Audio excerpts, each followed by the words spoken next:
Rédiger un article scientifique. Rien que l'idée peut faire un peu peur. On s'imagine que c'est réservé à une élite. Mais si, en fait, ce n'était qu'une simple question de méthode.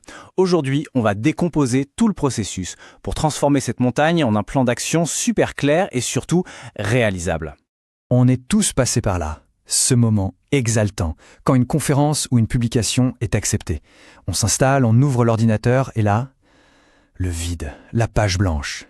Les idées sont bien là, quelque part dans la tête, mais impossible de savoir par où commencer.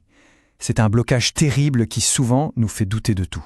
Le problème, bien souvent, ça vient du conseil qu'on nous a tous donné. Suis la structure, introduction, méthodo, résultat et conclusion. Sauf que c'est beaucoup trop vague. Le vrai défi, ce n'est pas de connaître ces 4 grandes étapes, c'est de savoir quoi mettre dedans, dans quel ordre et avec quelle logique. C'est ça, le secret.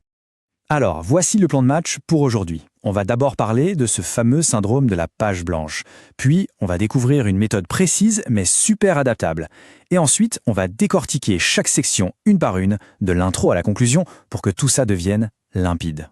La solution, c'est donc de trouver une structure qui soit d'un côté assez précise pour nous guider à chaque instant, mais de l'autre assez souple pour s'adapter. Parce que, évidemment, chaque sujet, chaque discipline a ses petites particularités. Et ce qui est vraiment intéressant, c'est que cette méthode vient d'un livre qui était à l'origine destiné à des non-anglophones qui devaient écrire en anglais. Et c'est justement ça sa plus grande force. Pour expliquer quelque chose de complexe à quelqu'un qui ne maîtrise pas la langue, il faut être d'une clarté absolue. Et c'est cette clarté qui rend ce modèle si puissant pour tout le monde. Donc, au lieu de se battre avec les 4 grandes boîtes vides de la structure classique, on va utiliser un plan super détaillé avec des sous-catégories bien précises à remplir. C'est un peu comme passer d'une vieille carte du monde à un GPS qui nous donne des instructions virage par virage. Forcément, c'est plus simple. Bon, allez, on plonge dans le vif du sujet. On commence par la première étape qui est absolument cruciale, l'introduction. Attention, ce n'est pas juste un résumé, c'est là qu'on doit agripper le lecteur et justifier l'existence même de notre article. Pour ça, il y a 5 étapes logiques à suivre.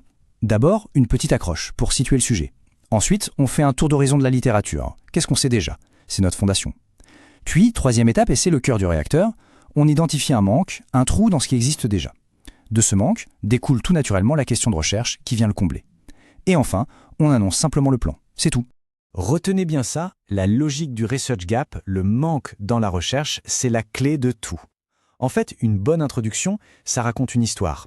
Voilà tout ce que la science sait sur ce sujet, mais il reste un point aveugle, un truc qu'on ne sait pas. Eh bien, cet article vient éclairer précisément ce point-là. C'est ça qui rend la recherche pertinente, et même nécessaire. Ok, l'introduction est posée, elle est solide. Maintenant, on passe à la charpente de l'article, la méthodologie.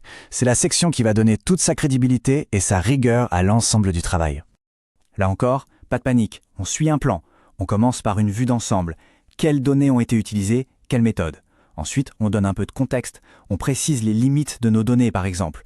Le cœur, c'est la description ultra précise du protocole, la durée, le lieu, le type de données, tout doit y être. Et enfin, on justifie nos choix. Pourquoi cette méthode et pas une autre? Le mot d'ordre ici, le mantra, c'est la réplicabilité. Le but est simple, donner tellement de détails qu'un autre chercheur, à l'autre bout du monde, pourrait refaire exactement la même étude. C'est un des piliers fondamentaux de la démarche scientifique. Il faut vraiment voir cette section comme un mode d'emploi, un guide pratique. La citation à l'écran l'illustre parfaitement. On ne se contente pas de dire ce qu'on a fait, on explique comment on l'a fait, étape par étape, pour que le chemin soit limpide pour n'importe qui. On arrive maintenant au cœur de l'article, le moment que tout le monde attend, la présentation des résultats. C'est ici qu'on dévoile enfin nos découvertes. Mais attention, il y a une distinction capitale à faire. La section résultats, elle présente les faits bruts, ce que les données nous disent, c'est le quoi. La section discussion, qui vient après, elle va interpréter ces faits. C'est le « et alors ?» Quelle est la signification de tout ça? Ne jamais mélanger les deux, c'est une règle d'or pour être clair. Pour bien structurer cette partie, on peut commencer par un petit aperçu général des trouvailles. Ensuite, on zoome sur les résultats plus spécifiques, en s'aidant de visuels clairs comme des tableaux ou des graphiques. C'est là que l'article prend tout son sens. Et enfin, on peut commencer à mettre ces résultats en perspective en les comparant à ce que d'autres ont trouvé ou à notre hypothèse de départ. Ça prépare parfaitement le terrain pour la suite. Allez, dernière ligne droite, la conclusion. Et attention, ce n'est pas une simple redite de ce qui a été dit avant. C'est la dernière chance de marquer les esprits et de laisser une impression forte. Une bonne conclusion, ça suit une logique imparable. On commence par résumer très vite les résultats clés, puis on répond de manière directe et claire à la question de recherche posée dans l'intro, c'est le moment où l'on boucle la boucle.